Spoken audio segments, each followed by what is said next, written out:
Assalamualaikum warahmatullahi wabarakatuh. Balik di channel gue Kurnia. Di kesempatan kali ini gue bakal bahas gimana sih cara lolos administrasi ketika kita ngisi website di PT HPM atau Honda Persik Motor. Nah, di sini gue pernah kepanggil waktu itu qualified di tahun 2021. Cuma kebetulan nggak gue ambil karena waktu itu tesnya itu bentrok dengan PT Yamaha. Jadi gue ambil Yamaha. Nah, ini nanti kita bakal dapat panggilan ini langsung dari websitenya. Jadi ketika kalian udah qualified lewat website, nanti bakal ada dapat panggilan setelah seminggu atau 2 minggu dari penutupan loker. Nah, biar teman-teman bisa lolos administrasinya dan dapat panggilan tes, entah itu buat S1 ataupun untuk SMK yang bagian operator produksi, silahkan tonton videonya sampai habis biar nggak ada step yang terlewatkan. Nah, perlu kalian pahami, di step yang paling awal adalah lihat dulu lokernya, lowongan kerjanya, karena ini yang sering diabaikan oleh teman-teman. Nah, kenapa? Karena rata-rata ketika berkas kalian ataupun persyaratannya tidak memenuhi, itu otomatis bakal gagal atau not qualified.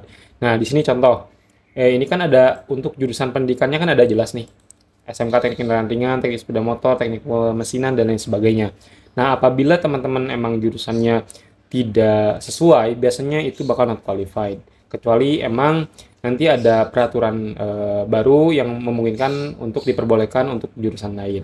Nah, terus juga untuk di berkasnya ini wajib diperhatikan karena rata-rata teman-teman yang emang baru itu asal mengupload dokumen yang ada aja, sedangkan di sini ada kriteria yang diperlukan. Nah, jadi buat teman-teman juga yang emang belum ada ijazah bisa diganti dengan surat keterangan lulus. Nah, setelah teman-teman udah menyesuaikan kualifikasi diri teman-teman, mulai dari persyaratan sampai berkas lamarannya, silakan klik login di sebelah kanan atas, itu pilih sign up untuk yang belum punya, login yang udah punya akun, silakan pilih buat akunnya. Setelah login, silakan pilih terus masukkan data teman-teman.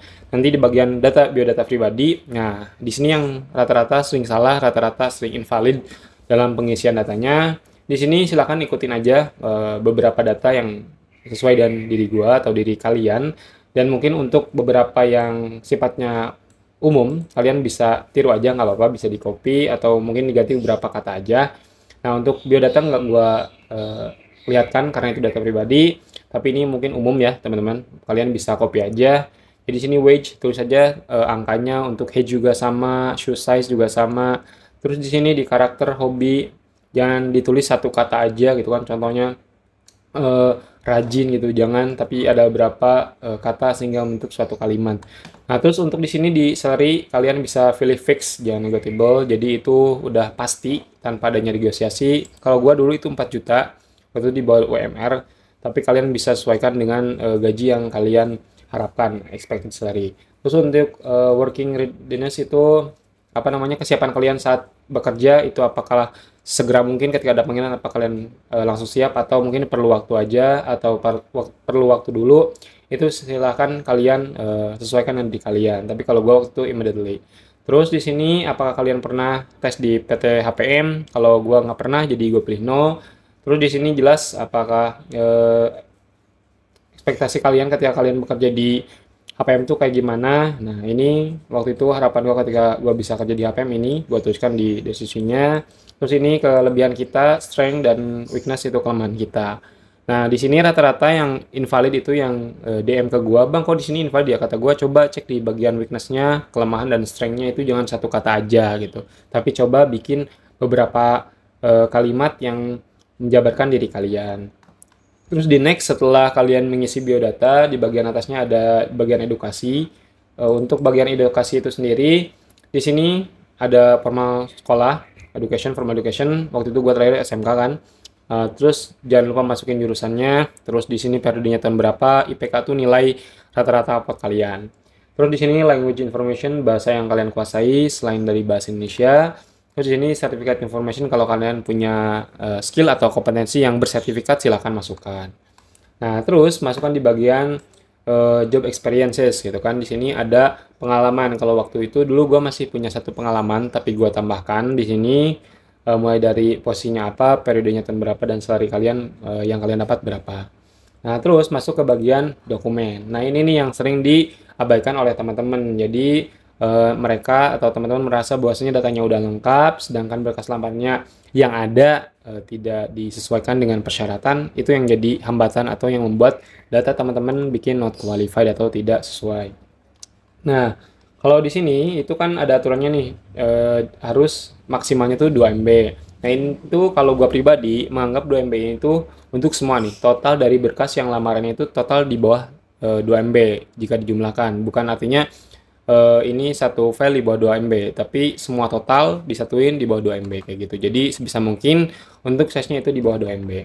Nah, buat teman-teman setelah dokumennya diisi, silakan memilih ke bagian family. Family itu isi mulai dari ayah, ibu, terus juga kalau punya adik atau kakak silakan dicantumkan.